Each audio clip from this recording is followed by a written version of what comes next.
წიფელი და მის ძირში ესეთ ნიშნები. და ეს შედარებით ახალია ამათზე. ეს არის გარეული ღორის გაკეთებული კვალი ეშვებით.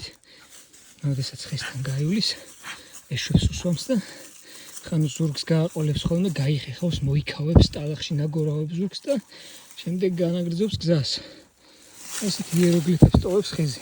ეს კი შედარებით პატარა ძირი და ნახეთ როგორი დამუშავებული აქვს. აი ეს იეროგლიფები და ნიშნები ერთგვარი. სულ ტახის გაკეთებულია.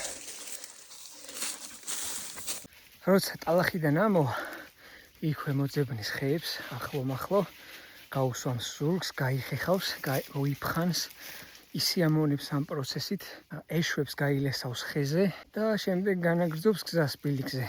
უფორმოდ იმიტომ რომ გარკვეული პერიოდი შვებულება მაქვს, მაგრამ მაინც ვცერინობ ხოლმე ტყეში, რომ ვიდეოები გადავიღოს და თქვენამდე რომ მოვიტანო ინფორმაციები.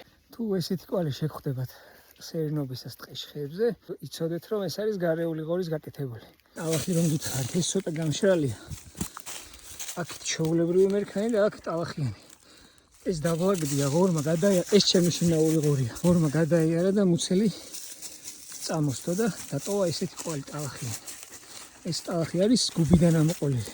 მე მინდა რომ ყველა მიცოდეს ტყეში გადაადგილებისთვის ნიშნები, წესები და ის ადგილები, რაც მნიშვნელოვანია ნადირისთვის, რომ ჩვენ არ დავაზიანოთ გარემო და მათ საფრთხე არ შევქმნათ ამით.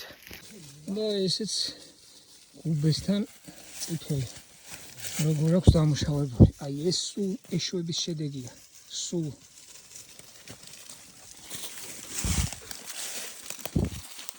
და როდესაც ახალი გავლილი აქვს ტახს და ეშვი აქვს ხეებზე გასმული, იმდენად ლამაზი გამოსახულებებია, რომ იკითხებთ მართლა რაღაცამ ან ვიღაცამ იეროგლიფები დატოვა.